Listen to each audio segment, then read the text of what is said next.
எங்கள் வாழும் மங்கா தமிழென்று சங்கே உணர்ந்து எங்கள் பகைவர் எங்கோ மறைந்தார். இங்குள்ள தமிழர்கள் ஒன்றாகவில்லை. திங்களோடும் சிறுவர்களோடும் முற்களோடும் மங்களோடும் பிறந்த தமிழோடு பிறந்தோம் நாங்கள். ஆண்மை சிங்கத்தின் கூட்டம் என்று சிறியோருக்கு ஞாபகம் செய்யும். நான் என் தாய் தந்தையருக்கும் மேலாக, என் நண்பர்களுக்கும் மேலாக, நான் வணங்குகின்ற கடவுளுக்கும் மேலாக ஒருவனை தலைவராக ஏற்றுக்கொண்டிருக்கிறேன். அந்த தலைவனின் மீது ஆணையிட்டு சொல்கிறேன், இன்றைக்கு இல்லாமல் இருக்கலாம், ஆனால் நிச்சயமாக ஒரு நாள் என் தமிழ் மொழியும் என் தமிழினமும் வெற்றி கோட்டை தொடும், எழும், வீழும், வாழும், ஆளும். அந்த தலைவனின் மீது ஆணை.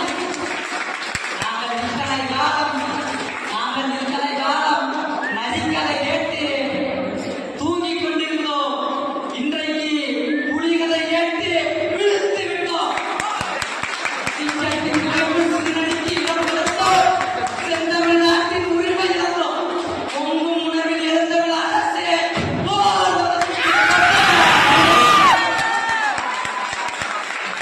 இறுதியாக இந்த போட்டியிலே நான் வென்றால் மகிழ்ச்சி, தோற்றால் பயிற்சி, தொடரும் முயற்சி.